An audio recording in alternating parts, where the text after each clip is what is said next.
Happy Halloween and welcome back to the White Noise podcast. Today is our favourite day of the year. I think that's safe to say, Skye. Yeah. And to celebrate our favourite holiday, we're going to be talking about the really big subject of banned, cursed and controversial films. I've really been looking forward to this because I really love doing our Halloween episodes, but at the same time, this is probably the one I've been dreading the most out of the three we were recording because these films are just not my jam. I actively always try and avoid these kind of films because they do make me very uncomfortable. I know they're meant to. So preparing for this episode has been some of the hardest things I've had to do in a while. And I didn't even watch that many. This is probably going to be a really weird episode where I haven't actually physically seen with my own eyes 80% of the films. Mm-hmm. So I'm relying a lot for Lyanna to educate me. But then me and Skye tend to do the same thing, which is we kind of study the Wikipedia synopsis of a lot of films that we daren't watch, There was only one that I actually couldn't even finish the Wikipedia. Which one was that? A Serbian film. Yeah, that's fair. I'd heard the name before, but I literally had no idea what it was about, and I started reading it and I was like, yeah, I'm done. I'm done. I mean, I hate to say good, but I have quite a good story to do with a Serbian film, which I'll say later. But that's what I mean. I hate to use the word good when it comes to a Serbian film. But essentially, we've kind of decided that this episode works best as almost like a history lesson about horror, but not just, horror in general, about kind of the cream of the crop, the worst of the worst in a goriness and controversy sense. So just want to start by saying that obviously horror is one of the oldest genres, and that's in literature, film, all kinds of media. Horror films have been around as long as film as a medium. And of course, this starts with some films such as The Cabinet of Dr. Caligari, move on to Hammer horror, Universal horror. But where we really want to start our focus is in the 60s with the release of Psycho by Alfred Hitchcock. Anything you want to start with, Skye? Well, it's one that you wouldn't even really think of. When you think of banned and controversial films, you instantly go to Cannibal Holocaust, the Serbian film, Human Centipede, all those kind of things. But you don't think about Psycho and when it came out, why it would have been controversial, and especially watching it in this day and age, and you're like, what part of it really would have got it banned? But then it seems so tame now, doesn't it? But yeah, I didn't know if you had any interesting things to say about that, because you know so much more than me when it comes to it. So a lot of me is just going to be going, I've also just realized quickly though that before we go on, anyone who's watching the YouTube video, we did try and make an effort today with our costumes. I don't know if it's weird if we just don't acknowledge it, but if anyone has ever wondered what the budget for White Noise is, this is it. It's a makeup budget. It's a makeup budget. But yeah, back to Psycho. So I want to start off by saying what's interesting really about the controversy around Psycho is it's not really to do with the murder. Obviously that was a big point, and that's what most people know Psycho for, is that huge murder scene, the sequence, the knife, the music, everything. But really the controversy for Psycho was to do with things to do with the female character played by Janet Leigh, Jamie Lee Curtis's mother. Fun little bit of trivia I think everyone knows. I didn't know that until literally a few weeks ago. I know, I am really exposing myself in these episodes lately. I just really, really don't know my stuff apparently. But I found out and I was like, oh. It's literally why she was cast for Halloween, pretty much.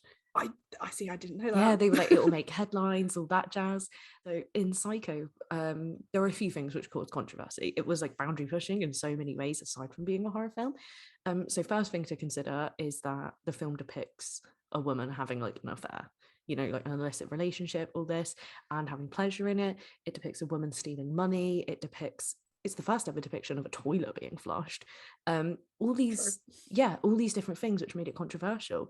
It's almost funny to think that it, at the end of the day, is a slasher film. It's the first ever true slasher film, and that isn't necessarily even the biggest thing that people would have mentioned in the media. To be fair, when I first watched it, even that opening scene where, you said, obviously she's having the affair, and I was like, oh, this is a bit raunchy. Yeah, considering the era it came out, and it was almost especially because obviously years down the line you watch remastered versions, so it literally sometimes just looks like a modern day-ish film that's had a black and white filter thrown on it. So it was weird to remember when it came out, because at first I was watching it and I was like, okay, this is setting up a story, and then it hit me the year it came out and I was like, oh, goodness. And I mean, it's actually still quite modern in some ways. Like the performances are definitely in a more modern style. I mean, Anthony Perkins is amazing in it. He's incredible. And he was another controversial aspect of the film. You know, he's a peeping Tom, very weird relationship with his mother, which is going to come up in a few films we talk about today. Definitely set like a standard for horror films. Definitely changed editing in horror films for sure. It wasn't just, you know, like one shot, some monster, some Bela Lugosi creature, you know, creeping on screen. It instead started to become about, you know, sharp editing, high tension, you know, the music. And so then going into the 70s, this became quite a focus. And I don't know if you want to start with any particular film from the 70s, because my list is quite big. Well, right. So it's not like, I think probably like the earliest film, but it's one of the biggest ones. I wanted to start with The Exorcist, just for the simple fact that until today I had never seen it, and I have a bit of a blows my mind. I have a bit of a funny story as to why. So obviously one of like the biggest things about this film is everyone knows it's like the cursed film. Like there's so much around it, between like people associated with the film dying, and then like people at screenings fainting and all that kind of stuff. So I grew up with my mum is Catholic, and like I think she'd seen the film when she was younger, and like she told me when I was maybe a bit too young that like when she had watched it, like she thought something bad was going to happen because she had watched it. And then like growing up in my head, I then like subconsciously thought something bad will happen if I watch it. So like even as I grew up and realized that was ridiculous, that's not going to happen, I never had like a pull to watch it. And then again, kind of like a reason why I've watched a few films recently, had the excuse of watching it today for the episode. And I'm not superstitious, however, the moment I clicked to rent it, my laptop died and I had to restart it. And then also you messaged me and told me that you got locked out of your flat. So I watched it fine, nothing happened. But yeah, just want to throw that little bit in there because I was like, okay, this isn't funny. So what did you think of it? And I was surprised at how much I wasn't actually blown away by it. Like there were I think again it's because like I never was really part of like that kind of horror crowd and like looking into it and stuff. Like I appreciate like visual effects and the controversy that was around it because of like the religious image, well, just the religious ties in it. But it was literally probably only the scenes where like say you were in the bedroom with her and she started like doing this crazy stuff and I was like, whoa, calm down. I also watched I think the one had like extra bits on it as well, so it was a bit longer. The Pazuzu sequence. Yeah. So it not was a fan of that. Yeah, it was interesting, but it just wasn't for me. Like I didn't come away with it thinking, oh, this is like really good. Like why didn't I watch it sooner? I know it's I've seen people don't come for me, but in my day, and still The Exorcist is a film which I dread. Just as an entity almost, like I can barely watch it. But this is what I'm saying. I don't know if it's because I literally grew up thinking like whenever the film was mentioned or whenever it was like brought up or whatever, I thought that about it anyway. And then when I watched it, it was all, I mean, don't get me wrong, I'm glad that nothing bad happened or like it didn't scar me, but I was almost kind of disappointed and disappointed in myself for just not watching it sooner because like it wasn't this big that I thought it was going to be. But you watch it at like 13, 14 and it's like sears into your brain, doesn't it? Yeah, but like unlike Psycho, watching it and knowing it the year it came out, I'm like, holy shit, what the fuck? Like I understand why it got banned the way it did and why people were scared of it and like how it built up this kind of like fear, like you said, like people literally fear it as its own kind of thing. Another thing I found really strange in it is obviously the music is iconic and I've heard the music many times outside of the film, so hearing it in the film was really strange. And it was almost like it felt like it didn't fit weirdly because I've heard it parodied, I guess. I've heard it in so many different contexts and then like because the first time it's played it's not even in like a scary scene, it's just when she's like her mum's walking down the street and I was like, huh? We actually talked about this in a previous episode with Ryan, our episode on Scream. We talked about how sometimes when something's so parodied, you're removed from the sheer shock and the horror, which might actually be part of your reaction. in a weird way, watching it, I didn't feel like I was watching anything new, because like you said, it's been parodied so much that I've basically already seen it, and I have seen clips from it and things like that, because I was in media studies at school and college, so I would have seen things. But yes, when I actually watched it, I was kind of like, oh, okay, I'm proud of myself for finally doing it. That's a thing I can tick off my list. Yeah, of course. I see, it's fascinating to me because I find religious stuff has always terrified me.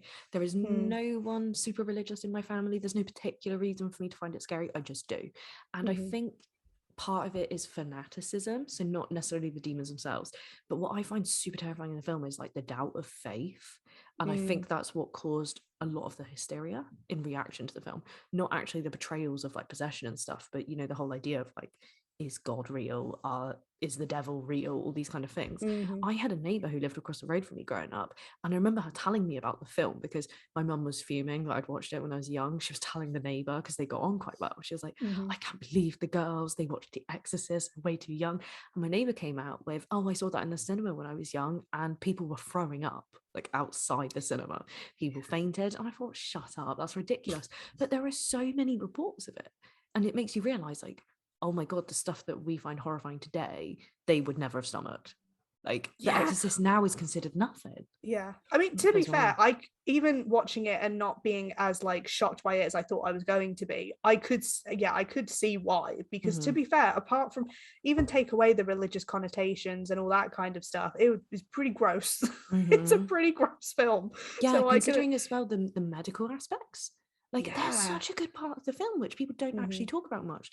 They always they always actually probably the only bit that shocked me. I found that quite gross. The medical procedures on a small girl was horrible. Because those bits I'd never seen before, so those are the bits that made me go and look away, because like again they were very real, and unfortunately, like a lot of films like this, it is dated, so obviously you can tell, like, it's more horrifying when nothing's happening and you're just looking at her, because that is quite scary. Like, the makeup's amazing as well, outstanding, definitely. Can't go over but then, like you said, when like the head spins and the stuff like that, it's like you obviously can see it's fake, and it takes you out a bit, and especially like you said, when it gets parodied so much, takes away from it. Sad in a way, because I understand parody, but it can remove the power of the initial thing, which has happened to so many horror films.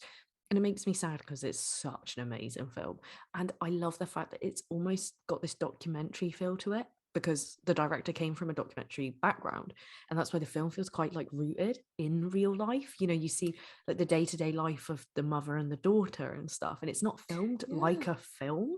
That's true. Does that makes sense, and you can feel it. I've always found it interesting that a director's background and their style can be translated into horror, and it can make a horror film even scarier. And something I've wanted to bring up in a similar vein to this is another 70s classic, which is the Texas Chainsaw Massacre, because the visual style and the filming of that just cannot be removed from the film itself. Don't know if you've ever seen it. I have. I've seen the original and the remake, and I still find the original more terrifying and horrific to watch, which would, again, you'd think that'd be I mean, I know remakes are always shit, I know, but obviously being remade in a different time, you think they would push the boundaries a bit more, but they didn't. From what I remember, it was relatively tame compared to the original. Just, I think it doesn't have that grittiness, which makes the original so scary. Yeah, true. And I think that comes up a lot in a lot of the films we're going to be talking about in this episode, like the sheer grit of them. I think you can't really capture that anymore, because people aren't, they're not willing to make dirty films anymore. Everything's very sterile. Like, even say like Hostel and Saw, they're so gritty, but they're nearly 20 years ago now. Like, we don't see it anymore. To be fair, we've said this before about horror, that like it's just too polished now. There's not that, like you said, that gritty real life kind of element to it. And I don't mean like real life even as like, oh, this could really happen, but like you said, it just feels more real than a horror film. Yeah, I agree. Like, it really puts you in the characters' positions more so than modern day. And I think like this episode is about, like banned films, controversial films. I think outrage is not a thing so much as it used to be because of that. Like the dirt and the realness doesn't really exist so much anymore. Like, the only thing I think of that's at all similar is found footage, and even that, it's they've had to distance themselves through the format to make it seem more real. Like they can't just film something and make it feel rooted anymore. But that's why I really like the 70s, because like so many of these horrible, disgusting films feel like they could happen. It's so interesting as well to look through. I think it's one of the reasons we wanted to kind of like make this kind of like a history lesson kind of thing, is because it's so interesting to see what were the taboos or horror that really got people of that decade, because like we've even discussed, and we might discuss it a bit more later on, but like how what is taboo anymore, really? Like there's obviously there is still stuff, but not the way it used to be. Like there was so much you couldn't do like in film and on TV and things like that now people just don't even blink an eye out when it happens. And I'm going to be talking about some more 70s films going further, and some films later on they get a bit more extreme, because like we say, things have to get more extreme because what is taboo anymore. So I think at this point in the episode I probably want to do a content warning, and I probably couldn't even list the things that are going to come up, because we're going to be talking about so many films. I think maybe going with an open mind when you hear the title of a film. If you know it's one with alarm bells for you, or you're not sure, maybe look up a content warning. Just because Skye, you yourself, you didn't want to watch some of these films for these reasons, did you? I mean, to be fair, we won't be going into like nitty gritty detail because we don't want to do that anyway. That's not why we're here. But like just mentioning stuff, just maybe when a film gets mentioned, just have a look at the content warning. If it's not for you, fair enough, because a lot of these are not for me either. So with that said, I've got quite a few 70s films listed here, probably the strongest decade on my list. And I think the one I want to just dive in with is probably Clockwork Orange from 1971. Quite obvious reasons why this was so controversial at the time. First of all, have you seen it? Do you enjoy it? I have not seen it all the way through. It's one that I've seen.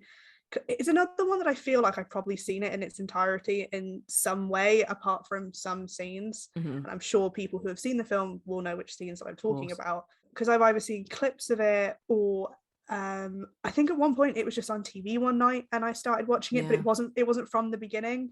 And then I kind of stopped watching it at a certain point, but I've never sat and seen it all the way through.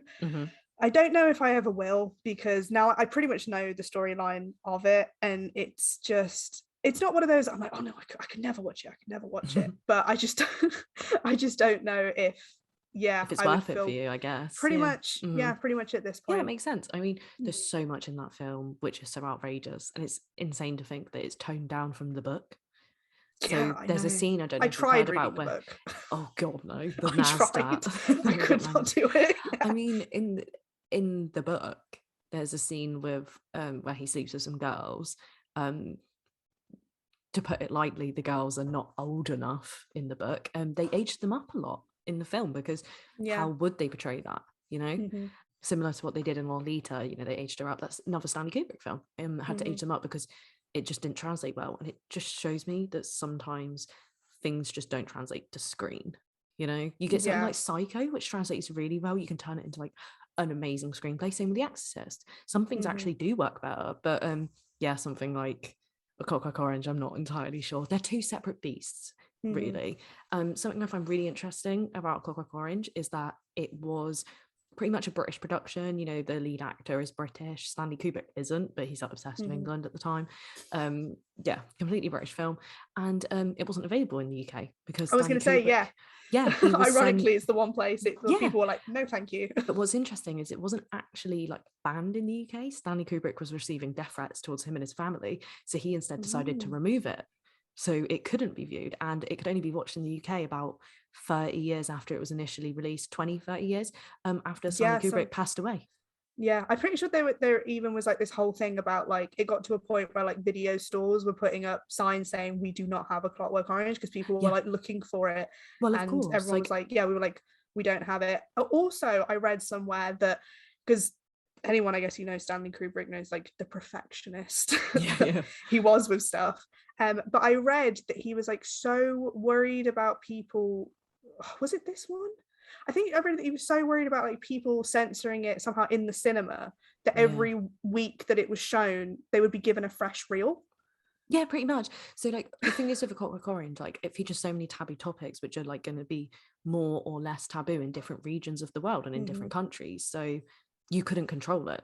you know? Yeah, Like, I think with the Clockwork Orange, that I think is like a good example, at least for me, is that like with a lot of these films, if I'm going to sit and watch them, they have to have some kind of purpose yeah, instead of just like senseless yeah, torture or whatever. yeah. Because that, again, that's just not it's not really my thing when it comes to horror. I like being scared. I don't really like being made to, Uncomfortable. yeah, pretty Yeah, much. yeah. But with this one, you know, I don't know how much they played into it in the film, but I know with like the original novel, it was like this whole idea, it was like a comment on kind of like Christianity, and like Mm-hmm. to be a true Christian, then you had to forgive all, like no Yeah. matter how horrific the sin was, you had to forgive it. And Mm-hmm. this novel and then the subsequent film was like pushing that boundary Yeah. of like, you know, all these horrific things, but like, will Alex be resolved for Mm-hmm. what he did? Will he want to become a better Yeah. person? Mm-hmm. Like, I'm sure again, my facts are like all over the place, so I don't know if this is 100% true, but I'm sure they have to like change the ending or something.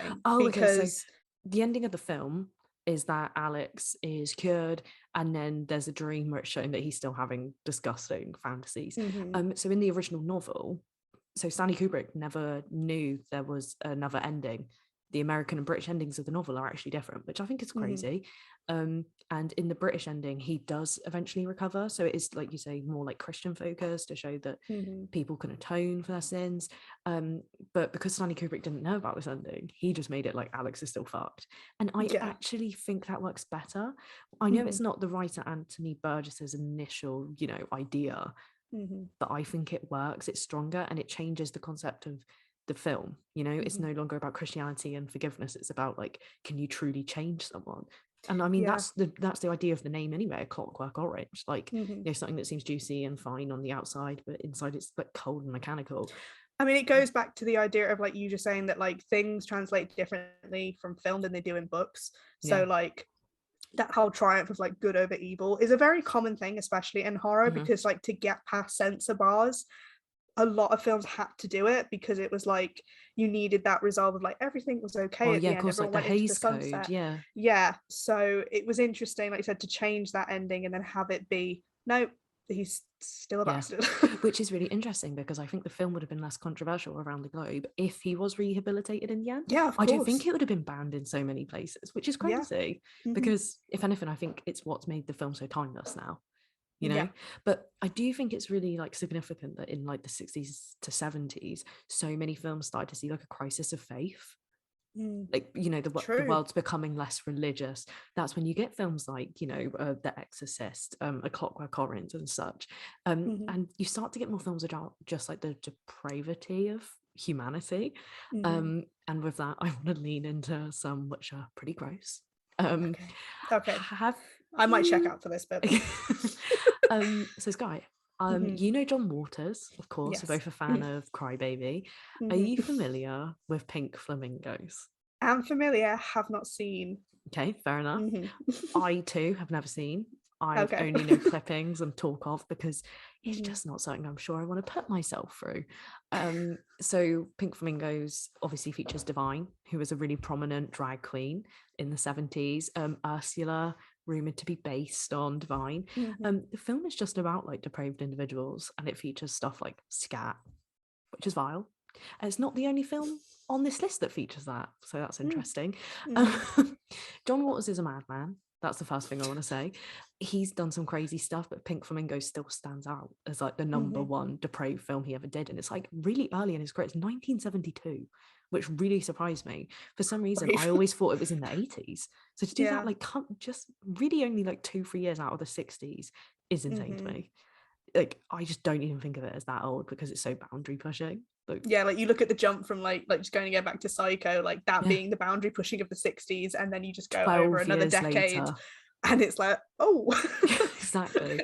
And then we have filmed the same year The Last House on the Left, and I don't think that needs any introduction. Hideous film. Wes Craven comes out the gate, depicts things which people really never did put on screen. I have another story about that one. Okay, go for it. So the film I think was like on, I don't know, Sky Movies or something. That's how like old old on TV. A long ago it was, and like it was on a lot, and I was like, oh, should I watch it or not? So I asked a friend in school. I was like, oh, so I've heard that obviously what happens in it. I was like, how bad is it? Is it really graphic, like, do I want to watch it or not? And she was like, oh no, it's fine, don't worry. And then I watched it and I was like, why did she lie to me? Why did she lie to me? So gross. And ever since then, I never rely on anybody apart from the internet to tell me content warnings. Completely get that. Yeah, she just, yeah, she said it was fine. She said, you barely didn't really see nothing, it's fine. How can you think that? Like, watching the same film. I can't decide if she just maybe hadn't actually seen it and she was lying to me, or if she was lying to me because she thought it was funny, or if for her it just wasn't that bad. Either way, I just don't get how you can watch that film and not think that's that bad. Yeah, apparently. But yeah, I have seen that film. Wish I hadn't, but I did. It's another example of like so rooted in reality. There's nothing fantastical in that film. Everything that happens in that film could happen in real life. Pure horror. Yeah, exactly. Which is really interesting because Wes Craven obviously went quite the other way when he goes into the 80s, does Nightmare on Elm Street and such. He kind of returned to it with Scream, you know, slashers, that kind of thing. But yeah, that's something just I love about the 70s as a decade, you know. There's also films like the Amityville Horror, very much based in real life, to the point based on real stories. Also films like Halloween.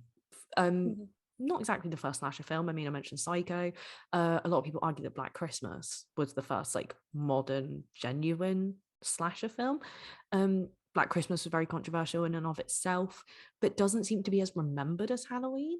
And I think that's because Halloween, you know, it's based on Halloween Day. You know, it's got such a focus point, brilliant filmmaking on John Carpenter's part. Again, so gritty. Like, it's so clean, but still based in reality. That's just I sound like a fangirl right now for like 70s horror, but like I do feel like 80s was my favorite, but you know, I had a feeling this episode was going to go that way, which I'm totally fine with, but I was like, Lyanna's in a horror fan, it's going to come out, it's going to be great. I mean, like, if I'm going to say anything like this far into the episode, is that, you know, 80s horror tends to get like the biggest fan base, I think, amongst like beginner horror fans, because, you know, you've got icons that we've mentioned in previous episodes, like you know, of course, Wes Craven icons like Freddy Krueger. You've got all the Friday the 13th films carried on into the 80s and such, but this 70s is like before it gets too fantastical, too franchisey. But I think this is one of the reasons is why is because, like, especially all the films that we've spoken about in like the 70s have like really hard topics that people wouldn't have been comfortable with watching. And then even films of the 80s that had that still had like the campiness and the humor to it that made it a lot easier for people. Made it a lot easier for people to get through. So like I can understand why people do hail the 80s over the 70s. I mean, we're about to go into the 80s, and I mean, this list is not fun, like the titles we've just named, but yeah, the final film that I'm going to name from the 70s is a bit of a beauty, and that is Sallow, or 120 Days of Sodom. Surprisingly, also, I've not seen. So I had read about this film for years, and I only actually watched it last year. Big mistake. Big mistake. So I completely understand that the film is quite important, especially to like Italian cinema. The director, Pier Paolo Pasolini, he was like super vocal about Italian politics. So I think it's important to remember that some of the films we're talking about are like banned, really horrific, but they did have meaning. And I'd say Sallow's one of them. And some people say it's gorgeous. I don't agree. Like, you go on Letterboxd and there are people like, this is a beautiful piece of art. It's not. It's important. It's got shit to say, but it's not beautiful. Like, it is vile at the end of the day. It basically betrays every taboo I can think of. It's just absolutely grotesque. It just goes places where I don't think film needs to go, really, to the point where it's like bordering on snuff. You know, like nothing in it's real, but it almost feels like it's like on that line. I've realized though that I think sometimes people feel like it's the same when like someone's the loudest in the room. Just because someone's the loudest doesn't mean that they're right. And I feel like when it comes to horror, especially when things are boundary pushing, the further they go, people are like, yeah, you know what? This film has my respect for pushing it. And it's like, no, that's not how it works. I agree. It's like some things really did not need to come out. Exactly. Like, he could have made similar comments, maybe not the same, but similar comments without going as far as he did. And this film was so controversial to the point that Pier Paolo Pasolini was kicked out of Italy. Like, he had to run away, which is so that tells you what you need to know if you've not seen Sallow. It's a film. I mean, I always knew stuff happened in it, but I didn't realize it was like on screen. That is the second film on the list featuring scat. I'm pretty sure it's the last, so hopefully we don't have to talk about that again. Okay, cool. Let's move on. Yeah. Maybe some of these next few do, and I'm just not remembering right. But so Okay. Sallow's 1975, obviously later ones in the 70s and such, but things truly kick off again when we enter the turn of the decade. 1980, there are 4 films on my list that came out that same year. They're Cannibal Holocaust, Cruising, Maniac, and Dressed to Kill. I think we should start with Cannibal Holocaust. That's the only one you're I know. familiar. Yeah, let's go. Again, I have not seen it. We are definitely getting into territory now of films I have not seen. But I'd heard like the controversy around it, and I knew, like, because of some of the elements that were in it, why it had the issues that it did, but I didn't realize that the director got put on trial and was nearly charged for murder. Yeah. Like, what the fuck? I mean, everyone always talks about Blair Witch as being so real, and it's like, yeah, but this was like however many years earlier, and people, he got put on fucking trial. There were police searching for the actors who had to literally come out of hiding and be like, this was all a bit, it's crazy, but definitely paid off. Yeah, I would say so. But yeah, what's crazy, you watch that film today and it still does look quite real. Like that grainy VHS and the practical in-camera effects. Fuck me. Like CGI would not hold up like that. They do stuff in the credits that kind of like, you know, years and years and years later Paranormal Activity kind of did, where like to make it seem more real, it had like, I can't remember, there was something in the credits explaining a bit in the film that would make it seem more real, because I think like at the end of the film they destroy the reels or something, and then they kind of explain away why you're able to now view it even though they were destroyed. So they knew what they were doing. I don't know how he didn't think he was going to get in trouble for this, especially when, like I said, he told the actors to go into hiding for a year. I think he probably thought, oh, of course people go crazy, but he never thought he'd be put on fucking trial. Well, apparently like, that is insane. Why has it not come to like recently? But like after a certain amount of time, he came to regret it. Like he regretted. I never. No, I don't know if he like regretted the film in its entirety, but I think he may have like really rethought the things that were done in it. And like again, this goes back to the idea of like, just because something is boundary pushing doesn't mean it's art. Yeah. Sometimes it is just fucked up, and I think a lot of it was to do with like the animals in it, for example, were the only true victims. It like all like the animals slaughter in it was real. Yeah, and that's horrible. Which is just absolutely vile. Considering this was filmed in like 1978-9, like it's not like it was filmed in, you know, like 1920 or something. Like it's not as long ago as people think. And some of the actors, I'm pretty sure I read, were like quite fucked up from making this film. The topics I like depicting. And what's really fascinating to me is the film's like unintentionally meta. You know, it's talking about how like it's hard to explain the format of the film almost, isn't it? It's like a documentary within a film, people viewing footage, and it's like people filming stuff like, should this be ever put on camera? That should we ever go this far? And then that's kind of what happened to the film. That's what the questions people started to ask about Cannibal Holocaust itself, which I think is really interesting. I think the director might have been aware of that in like some deep recess of his mind, or maybe not. Maybe I'm giving him too much credit, but I kind of like that Cannibal Holocaust introduced a new era while still being very 70s in many ways, you know, still super gritty, that documentary style. Well, like you said, it would have been filmed in the 70s, exactly, so it was like it is a 70s film, really. Exactly. It literally came out at the turn of the decade, so it was still very 70s. So inventive. I think like past the 70s it happens, but it's not so frequent. I mentioned other films that came out at the turn of the decade. I've got Maniac here. So there is a remake featuring Elijah Wood, which is mad to me that he plays a serial killer. He had his killer phase. So maybe I have heard about this. So it's POV from a serial killer that only kills women, and he scalps them, puts them on mannequins, and it's very explicit, like extremely, because it's all from his POV. Yeah. Oh, okay. Yeah, like it that's what I mean. It really like goes there for like a film that was released in 1980. Yeah. And at the time it was so controversial because obviously it's, you know, one, super explicit, two, like from the point of view seems so like vile at the time, you know, to put you in a killer's footsteps, which isn't the first time that was done, because I mean you see that in bloody hell, my mind's escaping, Black Christmas. You know, that happens, you get the POV shots, it's so creepy. But I think the fact that it's borderline misogynistic in some ways. Like, is it commentary or is it real misogyny? That was really controversial about it. Again, because of the year it came out, my mind instantly just goes to misogyny or pure ignorance. Yeah. And just going off, I guess, like statistics at the time and things like that. I mean, it's kind of giving you in a way where it's like, you know, in a way it's like kind of like, is it commentary or is it like it genuinely just like it doesn't understand what it's doing, like the power it has, you know? Or like have people put commentary onto it because they want to be able to watch it without just being like, this is fucked. Exactly. Like when I first watched You, I was really reminded of like Maniac and Black Christmas, which is interesting because I've not seen many people talk about it.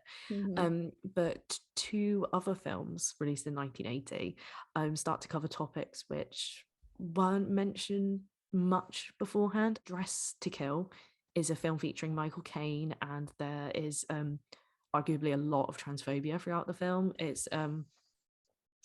It's really outdated in so many ways. I mean, I don't think like gender would be discussed in this kind of way now.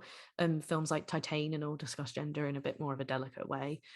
Dress to Kill is very interesting, and it's directed by Brian De Palma, who did Carrie, super influenced by Hitchcock. He always made that clear. Carrie is so obviously like Hitchcockian. Psycho dealt with gender in a lot of ways because I mean Norman Bates thinks he's his mother and such. It's really interesting to see that in Dress to Kill. And then Cruising dealt a lot with homophobia, deals with male sexuality and such. It's just so fascinating to me to see these films at a turn of a decade, you know, two of the most influential decades of all time in film in general, in that middle ground, just start to go into new topics which had never been discussed before.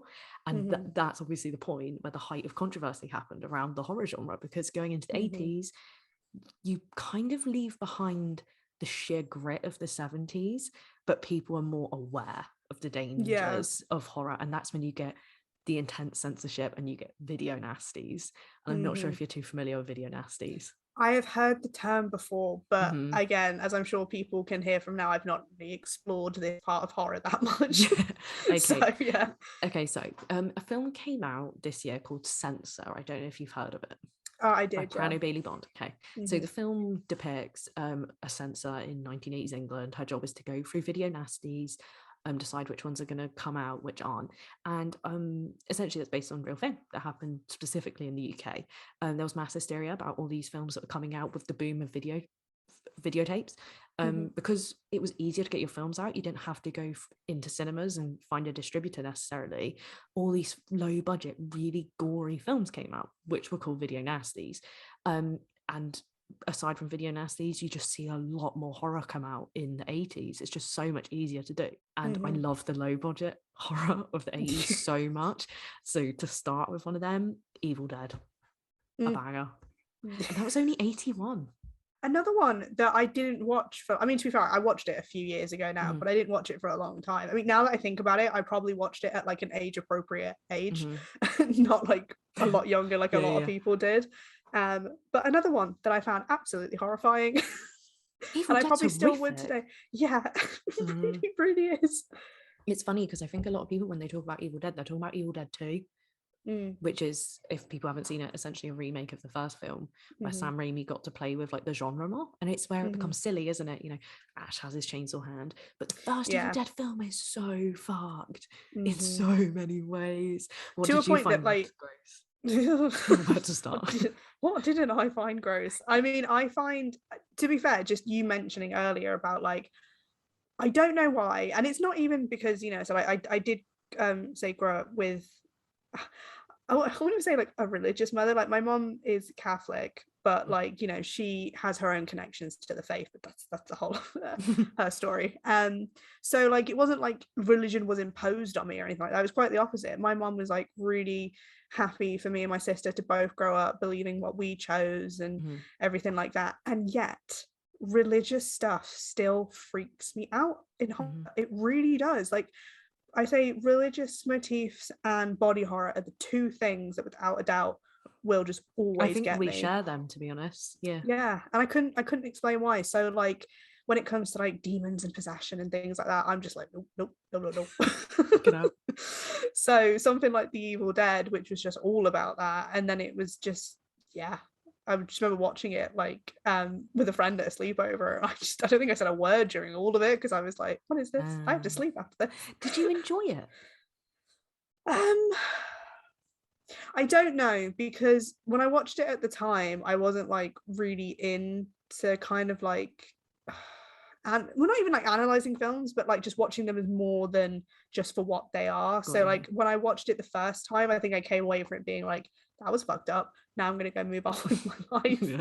Whereas now, and I've also never seen any of the subsequent sequels or anything like that You would either. love Evil Dead 2. That's all I'll Well, say.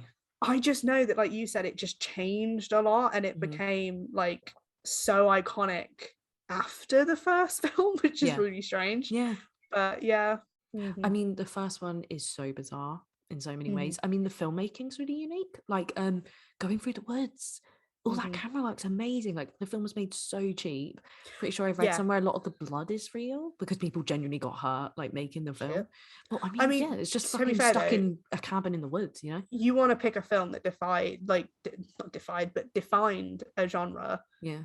Like, how many films since then have like been inspired by these kind of like teenagers going to the woods kind of Exactly. thing, and Yeah. like just yes, obviously it's stuck with a generation and then pushed its way through the rest of them. I agree. And like some of the imagery in that film is like so unforgettable considering they were on such a low budget and a limited crew. Sam Raimi was like, fuck it, I'm gonna change everything with like But no budget.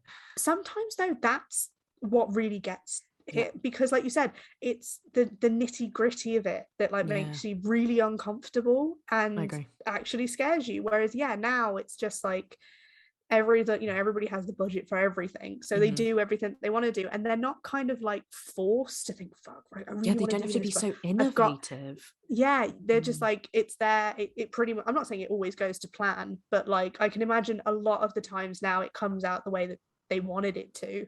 Whereas that's back why then, they remade the Evil Dead, wasn't it? Because Sam Raimi said he wanted to make it the way he initially wanted to.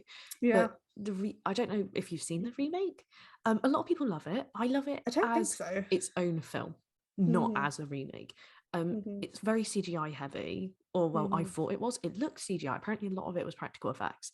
I don't care what anyone says. There's definitely some tinkering after, post production. But it really, I do respect that it does go for the grittiness, like in the color grading and the setting and the lighting. They really do go for it, but you just can't capture it again like you did back then, like with a film camera in the woods, getting fucking cuts and scrapes all over you, taping a camera to a bike and riding through the woods, which is what they did, Because I mean, unfortunately, I said if you did that now, people would be like, why did you do that? Exactly. Like you could have done it this way. There's so much easier ways to do it. Whereas like say back then, people were really limited in what they could do by budget and just the fact that certain things hadn't been done yet. So they were like, right, we've got to figure out how to do this for the first time. And I mean, there were so many films from that era which just got so creative with like not necessarily a tiny budget, but not what other films would have had. One that is a standout and a personal favorite of mine is Possession from 1981. Have you seen it? I have not. Okay. Have you ever heard of it or seen any clips? I'm not sure, because the term possession like rings a bell, but then that could just be for the simple fact that it relates to a lot of stuff. Okay, so it features Sam Neill, aka Dude from Jurassic Park. I don't know how he was in things like Jurassic Park after this. So essentially it is a European horror about a couple who are becoming divorced. And it's kind of like depicted in that the woman is becoming manic. And obviously it's called Possession, so you can see where this is going. It actually does dive into some body horror, which I didn't expect, because all I'd ever seen depicted was like her losing her mind. And the acting in this film is amazing. Like, it's kind of schlocky in some areas, but it works for it. It's like kind of art housey, very weird, very like moody. She looks into the camera quite often and stuff like that. Definitely give it a go. Don't want to say too much. It's I think it's recently had an anniversary, maybe this year, but it's just so good. It's been rescreening in cinemas. I'm so gutted I didn't go see a screening, just because I cannot imagine any film which would benefit from being seen in the theater like Possession would. So yeah, maybe we'll have to do an episode on that film one time because I'd love to hear your thoughts. Okay. Like, just think divorce horror. I'm pretty sure I saw someone once say like Imagine Marriage Story directed by like David Cronenberg. Oh God. Then yeah. Okay. And if we're going to talk about body horror, which we mentioned before recording this episode, is probably going to come up a few times. Yeah. Of course, there is Society by Brian Usner. Thoughts? So I watched it this morning for the first lovely Sunday morning. Oh, it was a great way to start my Sunday. So you know what? It was a perfect example of you build things up so much in your head. Like there are some films that yes, you will go and watch and they are nothing compared to your worst nightmares. Like they're worse. But this one, I actually ended up finding quite funny. Yeah. Nothing actually happened until like the last 30-20 minutes, and then when it did, there was actually only one bit that made me go, oh. Otherwise I was quite prepared for it because you had told me a lot about it before. I did go in and like have a look at like content warnings and stuff like that, and it was just a very classic, I mean, I know it came out at like the end of the 80s, but it was a very classic example of the 80s just camp stuff up so much, very yuppie, that I couldn't be, I mean, I was still grossed out by it, but like I couldn't be super grossed out because they actually made it funny. I love that about it. Apparently that's part of why the film was quite misunderstood at the time, because people were like, is this a comedy or is it horror? Like, I don't get it. And it's like, it's in the middle, which is what is beautiful. Like, you've got to love it. And I actually surprisingly, I did not realize it was going to have a lot of like class commentary in it. I love that about it. You know, when they're like, son, when you join society, and you know they're rich and they're young. You see, that's so great. I'm sure we probably had like slightly different experiences, because going into it I pretty much knew the ins and out of it anyway, because I said we'd spoken about it before. You've been pushing me to watch it for ages. So good. So when I was watching it, for me it was more like how many times, every time they said society, I just kept thinking of that Joker meme, because it was just kind of like they said it a lot and I was kind of like, okay, I get it now. I get that it's a commentary, I get it. But that's a tweet in the making, you know, like we live in and then just the mass of the bodies. Oh God, I was saying to Lyanna today that like I put out a tweet this morning about like how we were starting our Sunday getting prepared for this episode, and I couldn't find a GIF from Society that was like safe for work to put up. Like I just had to find an image in the end of like a reaction, because it was all like the mass moving about, which when you see it like at a glance, like you would think ooh, but you wouldn't think much of it, and like it's one of those things, like the longer you look the worse it gets. And I also think like how wet it looks. I know that sounds so vile. That no, was like the worst bit. Oh like, yeah, fucking, because like gallons of Vaseline. The sounds, I had to take I had to take my headphones out at one point because it was just like the sounds were worse than the visuals. But do you know what? Again, it's an example of it was fucking gross, but the costume design and the puppetry in it, oh my God, amazing.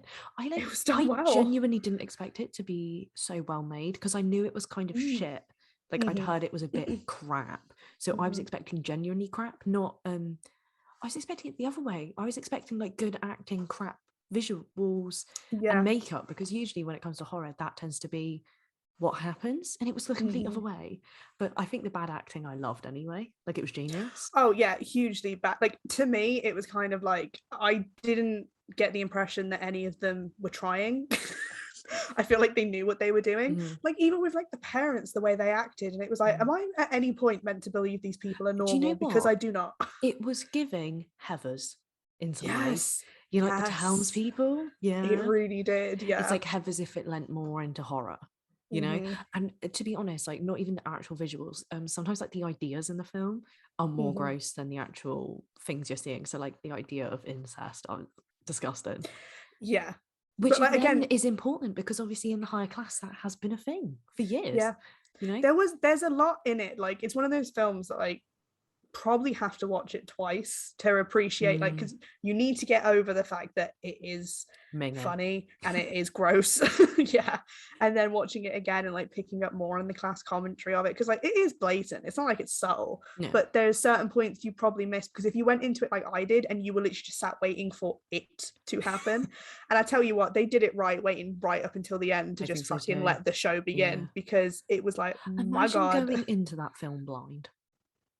I couldn't, because this is the best bit. I'd never seen it, and I was like to my granddad, I was like, Jack, have you ever seen Society? And he just looked at me and he was like, yes. I was like, okay. Not really getting his reaction. And then I watched the film. I was like, oh, I think it's because even if you could, obviously when there's like the recording bit and you hear what's going on, like you think, oh my fucking God, they're all fucking each other, gross. But then it, like, if you didn't know what happened and then you get to it and you're like, oh my God. You can't decide whether to like laugh or cry. Like when his dad, like his head appears, he calls him Butthead. I couldn't. I was just like, because again, even though like the puppetry and the costumes were done really well, it was obviously really fake. And it's another reason why I think I was able to get through it so much, because you could really tell it wasn't real. But the bit that got me the most is that it just ends. Yeah.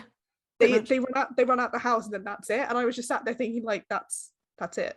That's the ending. But then how can you end that? How can you? Oh, well, this is what I was curious about. I was like, how is this going to end? I actually at one point thought it was just going to end like badly for all of them, because, you know, again, it would have been a good commentary on class that like they always win.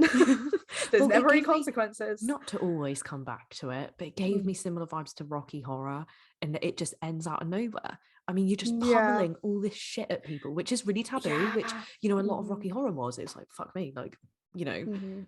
It did very much feel like, fuck, what do we do now? Because like even the ending with like the two guys having the fight and then him like pushing his own hand inside of him and turning him inside out, and then they were all scared of him all of a sudden, and I was like, why they could overpower him quite easily. It was like a really weak way to like get to an ending. I was like, they should have just fucking absorbed him. I mean, it would have been that's the ending I was expecting anyway. So that one would have been the whole idea that they have to have him to expand the gene pool. Yeah, I think so. That's I why will he's admit, adopted or something. Did not pay as much attention to the plot as I probably should have. No, I mean, but yeah, that is not what you watch that film for. I mean, there's a lot of films in this list here that I'm looking at. Like, you're not really there for the plot. Let's be real.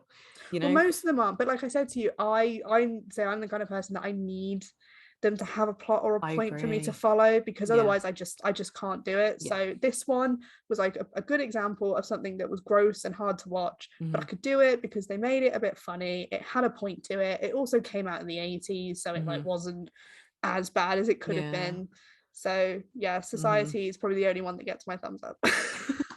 I mean, if we're going to talk about films, you know, without really a plot, there's one last one from the 80s, and that is Necromantic. You can tell from the title what that's about, so all I'm going to say is vile. Features a few rows down into the horror movie iceberg. Don't know if people have heard of that. I mean, it is really interesting, not necessarily to watch films, but to like look at the iceberg and how dark some stuff gets.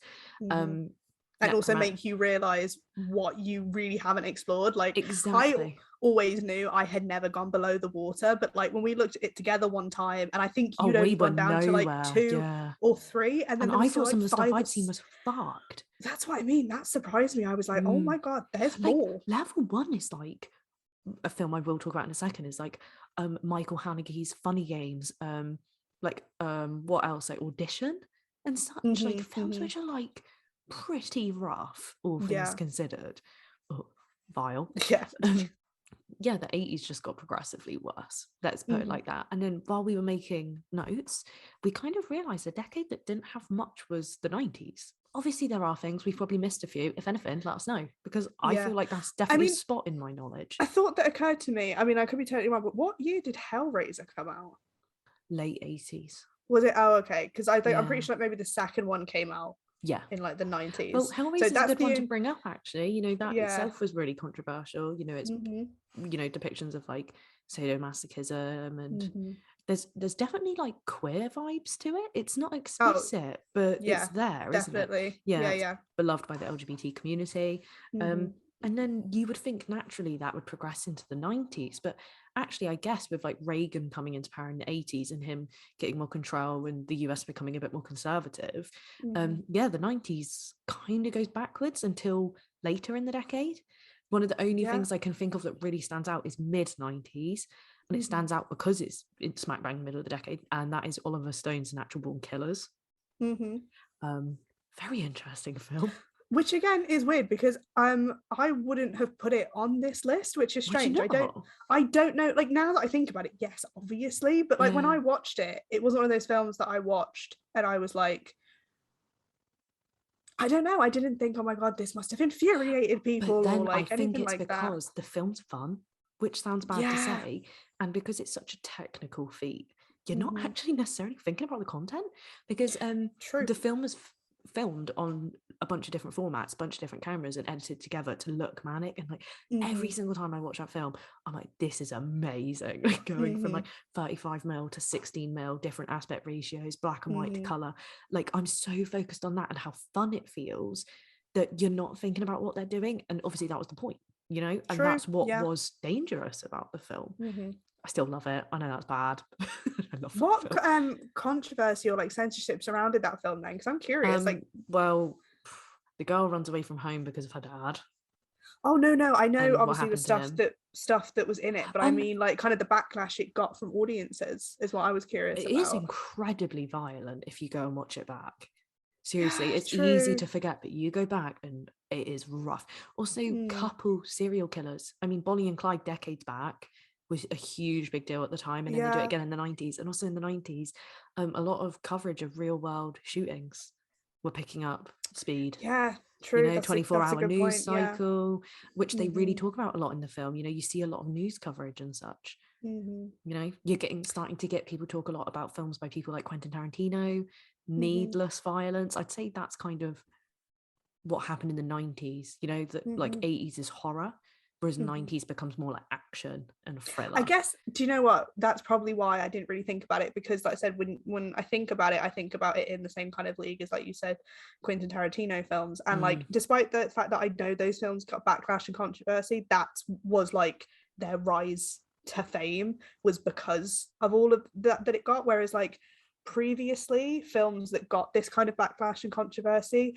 only really developed a cult following or were unearthed years later. Whereas probably the 90s were a time when, if it did have any backlash, they like rode that to get it into the public eye as much as they could. Yeah, true. That's very true. Become like, you know, festival darlings, indie darlings, that kind of thing. But then, yeah, as violent as like Tarantino's films are, I don't think they actually touch on real world issues like Natural Born Killers did. And I think that's why it struck a nerve in the way it did. Probably because that man is not centered in reality. Oh no. And so the next film from the 90s I want to talk about, this is a very short decade for us, is Funny Games, the original from 1997 by Michael Haneke, which I think is really interesting. So I'll give you this opportunity. So it's Home Invasion, which is a topic I find fucking horrifying personally. Already terrified. I think we have the same things which really scare us. You know, I'm like starting to realize that. Yeah. So Home Invasion, absolutely horrific to me. So Funny Games, the original, comes out in 97. Like I said, it's by Michael Haneke. Quite popular in that, you know, film lovers enjoyed it. It was very unique and weird in that, you know, home invasion wasn't a new thing. You know, things like Straw Dogs and Last House on the Left had already happened, but it was just so much more like visceral and everyday. And it was remade in 2000 and I think 2007 maybe. And that remake is the one I've seen in its full. Horrific. Can't stand. Really good, very meta. It's referenced in Midsommar. One of the characters turns to look at the screen, which happens in Funny Games. I think it's not the same actor, but it's someone that looks similar. But yeah. And anyway, it's a film that is so bizarre because it's the kind of like the antithesis of something like Natural Born Killers. Barely much editing, very naturalistic lighting, very bare bones cast. Like it's literally just a family in their house. Two boys turn up one day, seem nice, but they're a bit weird, and they break their way in and just like go at them. is fucking horrible, and it's just so slow that it's like painful, which is kind of I hate to say enjoyable. It is the enjoyable thing about the film, because you know the 70s 80s were all about excess, and that film kind of stripped it back again. I definitely recommend it if you can bear it. You know? I don't know if I could, because I'm not gonna lie, I could barely manage Hush. That's all I'm gonna say. Well, there you go. Yeah. So Funny Games probably too much. It is known as quite a violent film, not necessarily in what you actually see, but just in how like personal and intimate it is. Thing is, I can imagine, because like you just said about it being like slow, the way they pull it out, and it being very stripped back, would just be so I think worse. For me it would just be too much, weirdly, because it would, like I said, it would just feel too much based in reality, and I think it would almost feel like I would be actually watching this thing, and it would feel really real. That is what is the problem with it for a lot of people. And my final film from the 90s is a film which I think really toes the line, and that is Audition by Takashi Miike, who is a fucking lunatic man. He's a Japanese filmmaker. He did films like Ichi the Killer, which I'm sure a lot of people have heard about. It's definitely on the horror movie iceberg. He's really into like torture-y kind of films. 1999 is, you know, it's before the body horror boom, but Audition's definitely like a precursor to it. Have you ever seen Audition? I haven't, but I'm just thinking about you bringing up Ichi the Killer.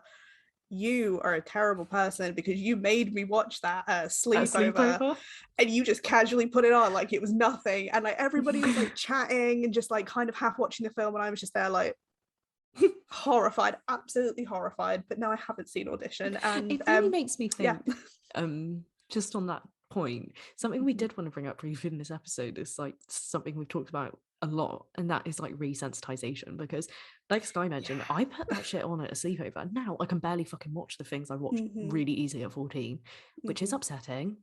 And I've realized that a lot of the films on the iceberg and like we've got on this list, people watch really young because they've not gone through experiences. They don't feel real to them. That's why something like Funny Games, I think, is probably a lot scarier when you're older. You know, you don't feel protection from your parents and being a child. Like you have a home, you know, to protect. To loop back to Audition, I love how Takashi Miike always takes me on a tangent, but anyway. So notes I've got here for Audition say gorgeous, horrific. It's brilliant. So essentially the film is so stunning from a cinematography and music standpoint. Very slow in the beginning, which I do love in a film. Everything happens in the end, like a lot of my favorite horror films. You know, you have to earn it in that film for sure. And there's a lot more in the film about like humanity and violence than I expected, like because people make out like it's just like this torture film, you know, you always see the same stills of the woman like with the wire. You never really hear more about the character development throughout the film, and there's a lot of commentary on like gender divide and gender violence in the film, which I did not know going in. Really interesting. I mean, to me that makes sense as to why you would like it. Like, and it wouldn't just, like I said, it's not just this senseless thing, there's more to it than God, so much. Like I genuinely didn't know, like this, it just looks so gorgeous, and it has shit to say, which is why I can like get past the body horror. Like I love body horror and I hate it. I have this really weird relationship with it. It's like my favorite and my least favorite horror genre in one. But it's definitely earned, and it's brilliant in Audition because like when you see it, it is so fucked. Like you need to look it up before you watch it, Skye. I'm dead serious. I think it's actually on my list, like it's on like Amazon Prime or something. Sometimes it's not actually the gore that gets you, it's other things, like other taboo things, so definitely look into it. But if we want to look into another turn of the decade, to go back to Japanese cinema for the year 2000, I have noted down Battle Royale.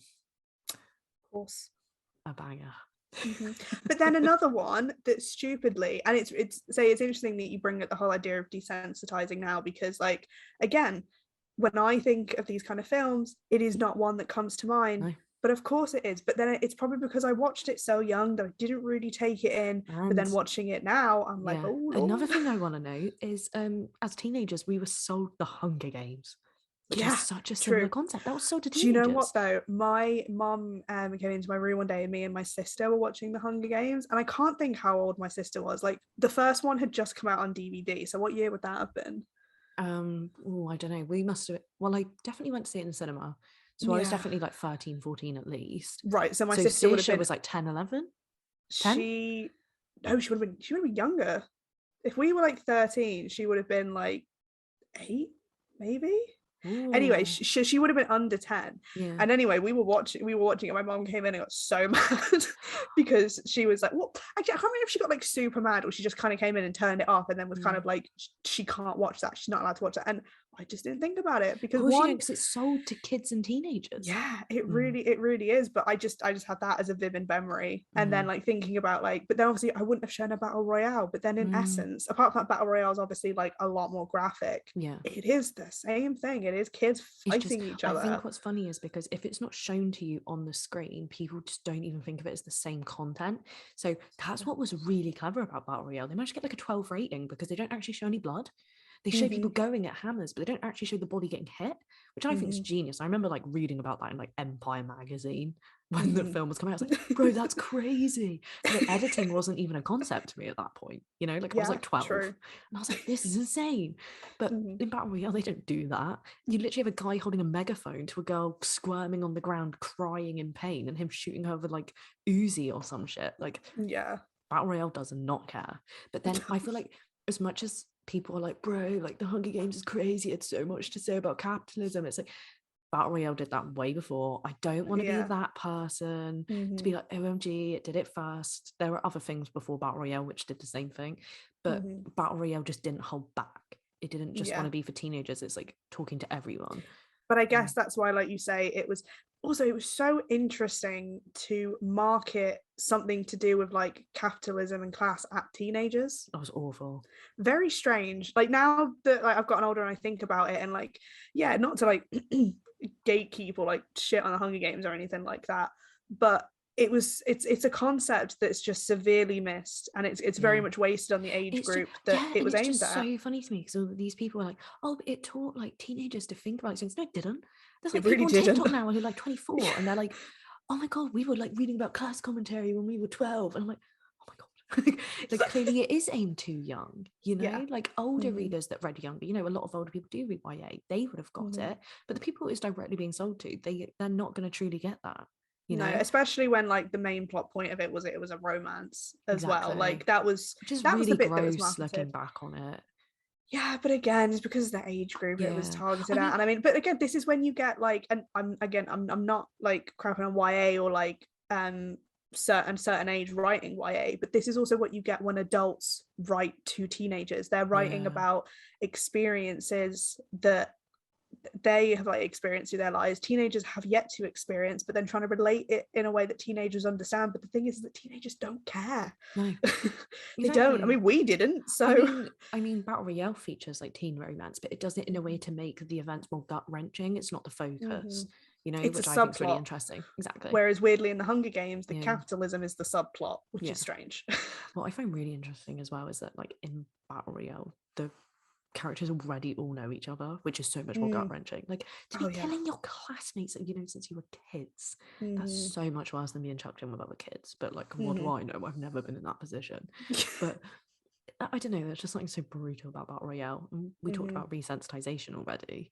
Battle Royale is definitely a big one for me. I go back to that and it's a lot more horrifying than it was when I was like obsessed with it. You know, my Tumblr girl era, being obsessed it was literally with the guy your with the bleached personality hair. At one point. Oh my god, yeah. Horrific. I mean, like a lot of films of that era were kind of like personality traits because you know, social media and the visuals. If we're going to jump ahead a little bit, Hostel, a big one, big kahuna. I mean, so big that a filmmaker was asked to apologize by the prime minister / president of a country. So wow, really? Yeah, because it was depicted so badly. Eli Roth was asked to apologize and such. Wow, and yet they made more. Oh yeah. And it, you know, you get Hostel, Saw around that same time. I don't know what we could say that would be new. I mean, there isn't anything to say that's new, and I'm even just going to be repeating myself in this episode, but like I just remember thinking, even because I didn't watch them like when they first came out, but maybe like into my mid-teens when I saw both Saw, and I think I've only seen one of the Hostel films, but like again, there was a point to Saw. Like, yes, the storyline wasn't always fantastic, and you could still argue that it was a storyline thrown in there for the sake of what they were doing, but it still, there was something to follow. Like, you weren't just waiting for the next trap every time. It was like you wanted, like, everyone was waiting for the music. That's the biggest thing I always remember with Saw, is waiting for, as soon as that music starts, everyone was like, right, here we go, we're ready. Hostel wasn't like that. Hostel didn't have that. It was just the sake of fear, to put fear into people. I agree. And just from a very basic standpoint, I don't think Hostel is as well made a film as like the first Saw film. It's just not. But again, that just goes to the fact that, like, it felt like Hostel was made for the sake of it, whereas Saw was made for the intention to have these characters and this story. And I mean, people tried to make out like Saw had bigger themes and meaning than it did. Nah, it was pop philosophy psychology, which was clearly just meant to be reasoning that a murderer made up, kind of like Joe from You. Like, if you actually agree, you're a fucking moron. But you know, like, it just felt more like a realized world and realized characters. It tried more. And like both films went for grit, like in a lot of the films we've talked about, but I think like Saw pulled it off better. And actually as well, what I always find really funny to remember is the first film was framed like a procedural drama, like a thriller. I always forget that, and I go back and I'm like, fuck, this is insane. I love it. So good. And that's part of where the horror comes from, isn't it? Because, you know, they're like entering these crime scenes and you might not have like actually seen it, but you see like the remnants afterwards, and the bodies. And exactly. I mean, to go off on a bit of a tangent here, but another film that did that to me was Seven, because it was a similar thing, that like you never saw the crimes being committed, but you always saw the aftermath. And vile. Like I said before, like 8-9 times out of 10, what you imagine will always be worse than what you see. And that's why stuff like that really, I mean, don't get me wrong, seeing it would also horrify me, but just having that imagery in your head without ever having seen it is like sometimes even worse. Like, well, because your mind fills the gaps, doesn't it? Yeah, I completely agree. And kind of in the opposite way to that is Antichrist in 2009 by Lars Trier. Don't know if you heard of this one. I was gonna try and watch it, but I couldn't make myself do it. I couldn't. For listeners who have not heard of this one, really rough. Basically features as many taboos as you could think of. You know, it's kind of on that same similar level to like Sallows. It's like, is this art or is it doing it for the sake of it? You know, I mean, it is Lars von Trier. At the end of the day, he's a fucking lunatic. So who knows?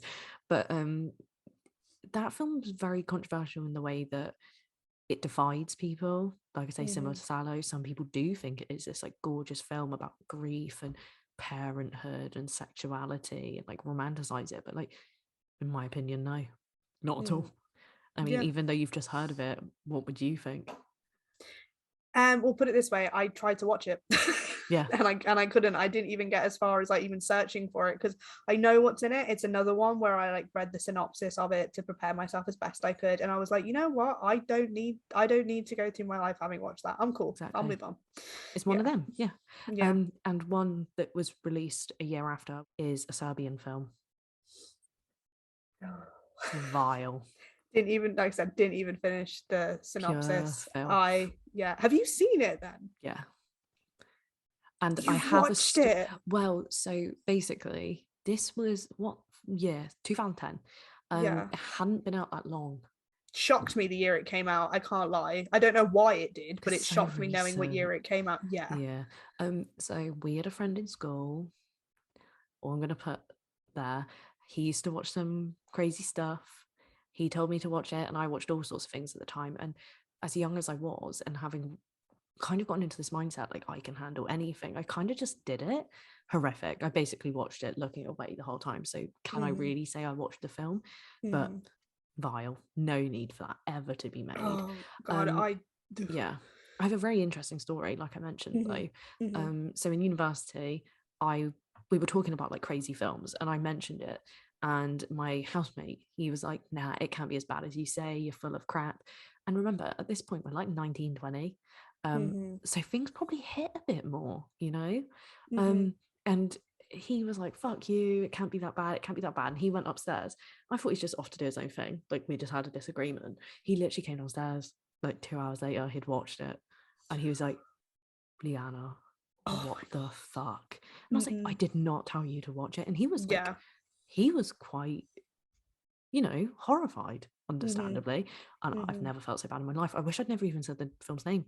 I genuinely felt guilty. It's not your fault, but No, yeah, of course. But like, if I felt guilty about that, why the fuck was it made? But see, I'd heard of it before, like I had heard just the name, and I never knew. I thought I knew what it was. I did not. I had it confused with something else, because when I read it, I was like, yeah, I was reading the synopsis, and I closed it. I was like, no, there's never any need for that. Nope, there really was not. And it feels like this kind of all happened in quite quick succession. Like exploitation cinema kind of had a quick comeback, very brief, but it happened because really, Megan, what happened quite around this time? Human Centipede. Yeah. And I unfortunately have seen the first one. Will never watch the others. And I only watched the first one because everyone was watching it. Well, this is the thing. I remember it being like, this is always the first one I think of, because like when we were kids, this was the one where I was like, oh my God, have you seen this film? Almost to a point where they were making it sound like you had to like go and buy a dodgy copy because it was so hard to get a hold of. It wasn't. It was literally. It became a bit like urban legend film, didn't it? Yeah, it really did. And like I only watched it because I think my mum had watched it, and she said it wasn't that bad, but I think she meant it in the sense that, like, again, it was one of those films that people expected, say like the sequels were. Yeah, that's what they expected from it. So when the hype eventually got built up and then people watched it, not that many people were shocked by it. I was. You say that, but I was fucking horrified, and I still am. A lot. Oh no, same. But a lot of people I know who watched it, especially as I would say after I think a lot of people forget that like the horror died down when the sequels were made, because the sequels were just 10 times worse. But yeah, I remember I watched it and I couldn't sleep that night. I think for a lot of people, it's not actually about necessarily what's depicted. It's about just like body count, because not actually that many people die in the Human Centipede. I think a lot of people probably thought it was tame compared to what they expected. I was gonna say, yeah. in all honesty, so that isn't the part of it that I went in thinking like, oh, this is gonna be, I don't know, I guess it's because also I think that was probably the first ever censored, controversial, whatever film I watched. I would say, like, knowingly, because I'd seen maybe like stuff like Battle Royale and stuff at that point, but it was not on the same level, like you said, like exploitation cinema. I had never really seen anything like that. I'm sure I saw the Human Centipede before I even started watching the Saw franchise and things like that. So it's the one that always sticks with me because it was the first one to fuck me up. I mean, my dad showed me shit like Evil Dead when I was like way too young, so those are like seared into my brain. But the one that I remember scaring me, not just because I was young, but because the actual content itself was horrifying to me, is the Human Centipede. Like, I have to agree 100%. I just like, I've got written here like the whole fucking trilogy because it's just rank. Like, I mean, have you seen the others? Yeah, but I mean, like, I never finished the third one. I've seen the second one because I had heard about how it was like meta, and I really wanted to see it, and I wanted to be like, okay, how are they gonna like go on about the first film? Do you know the concept of the second film? I do. So like, for people listening, the concept of Human Centipede Part 2, or second sequence, I think it's called, is a guy that's obsessed with the first film, and he creates his own centipede, and it's like way worse, and it's black and white, kind of recreates that kind of grittiness in films. And it's just so vile. Like, the third one gets to the point, it's so ridiculous that it's not real, but the second one is just so rank, really dirty. The first one, what I still find so vile, I know like the character's meant to be like, a reference to like Nazis, the doctor, but he just feels so vile. Like, everything about it just feels so minging, like those women getting caught in the woods and all. I'm like, these things happen. Like, maybe not people getting stitched together, but I just don't want to see it. I've seen like commentary of people watching it, and it's funny you say that, because a lot of the time, especially female commenters that are watching it, they're all like, don't know how they did it, but they picked the perfect guy to play the doctor, because you're right, it was just unsettling from the beginning, partially because you knew what was coming, but also just the horrificness of the kidnapping and all of that was just on its own was enough to be scary. Yeah, of course, you don't even need like the body horror aspect, but that is just so vile to me. And it's not actually like him like hitting them or anything, it's them like the infections and stuff. It's like, I can't with that. I can't do it. Do it. We said we weren't going to go into details. I ain't doing it for this one. I ain't going any further than that. Yeah. But if we step aside from the Human Centipede a sec, a few years later, we get a film which, you know, it's kind of like body horror-y and it kind of pushes boundaries. But I like this one, and that is Raw by Julia Ducournau from 2016. And Skye's a big fan of this one too. Do you want to say anything? What a great way to circle back round. So for anyone who doesn't know, our first ever released episode was on Raw, and I love it. This is where I can sit happy, might not be the right word, but I can sit happy with body horror because there was a point to it. There was things that I could actually, like, points I could actually relate to, and I felt like I could connect with the characters. It was also just filmed fantastically, but I'll stop that for a second.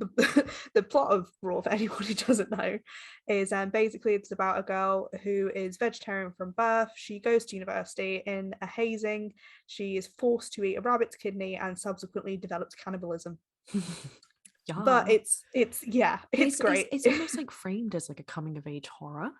Yes, it is, and I need more of that, please. Yeah, there's a lot to do with like gender and growing up and being a woman and drinking culture, uni culture, all these different kinds of things which come into the film, and it's just fantastic. Like, it really is. It doesn't go into this taboo for no reason. Like, it actually uses it to explore topics in like a detached from reality way, but at the same time, like, it could happen in real life. You know what I mean?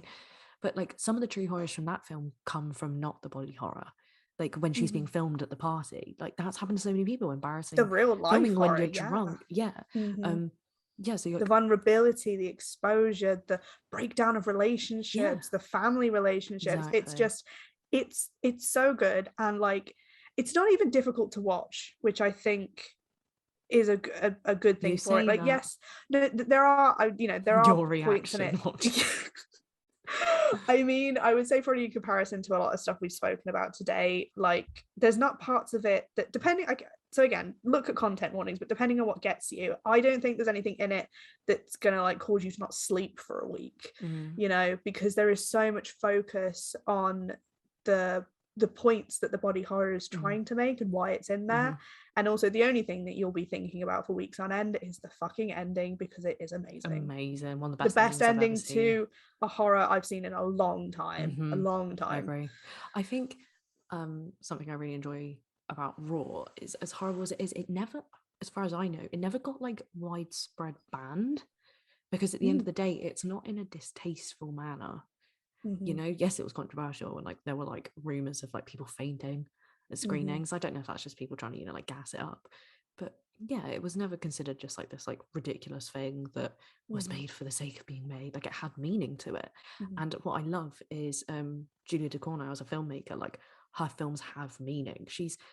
I hate to put her in a genre, but so far it's seeming like she's a horror filmmaker. Her recent film Titan, I don't know how you pronounce it, recently won the Palme d'Or at Cannes. And it's fantastic. That goes into gender, and that goes into some really like weird taboo topics. Yeah, it talks about gender, talks about like weird like fetishes and such, and attraction, motherhood, all those kind of things. And it's not done to be grotesque. You know, it's body horror with heart, I guess, is the best way to put it. That's the best way to describe it. Yeah. And it comes back to the idea of like, you know, what would even be taboo anymore? But like, yeah, just pushing those boundaries does not make something art, as I said before, but using them in a way, say like Raw does, is where you get into that idea of like, yeah, you know, it was hard to watch sometimes, but like it really pushed the impact of these issues. Like sometimes you need these uncomfortable, horrific graphics to really make people understand the importance of these issues. Yeah, I completely agree. One that's slightly more recent I can think of in a similar vein is, without, you know, the cannibalism, is The Lighthouse by Robert Eggers.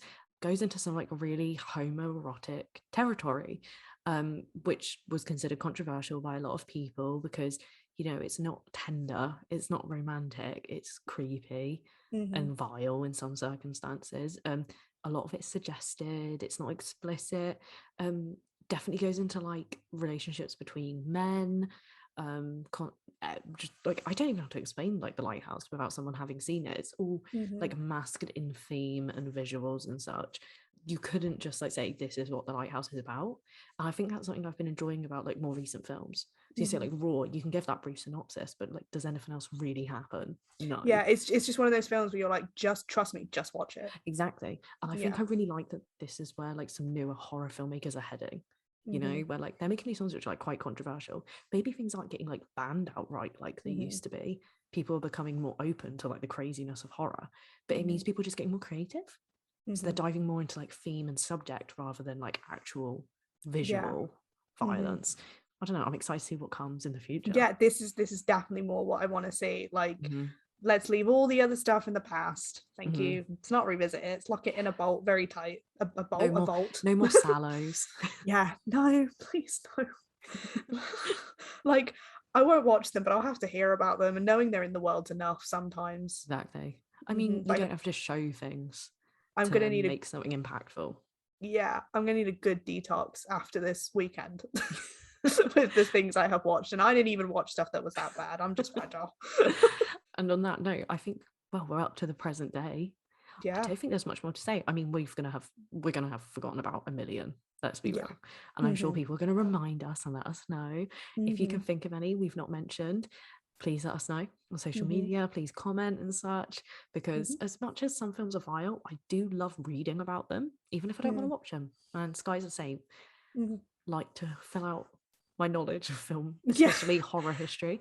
Yeah, so, I'm also hoping that a lot, like you said, a lot more of them now are going more into the Raw/Lighthouse territory. Exactly. And I want to see more of those. So if anyone knows any of those kind of films that somehow Lyanna doesn't know about, because Lyanna knows about everything, and then as a byproduct, I then get to know. Don't. She does. But if anybody knows any, please let us know, because we would love to do more episodes on them. Yes. I mean, as much as we protest, we are not a horror podcast. We just do really like horror, so we wouldn't mind doing a few more episodes, maybe at some point in the new year. If you're not tired of horror content by now, then we'll come back with some more. Yeah, pretty much. We'll see. But yeah, on that note, guys, have a very lovely Halloween. Yeah. Best holiday of the year. Have a really good night, and we'll see you soon. Yeah. Bye. Bye.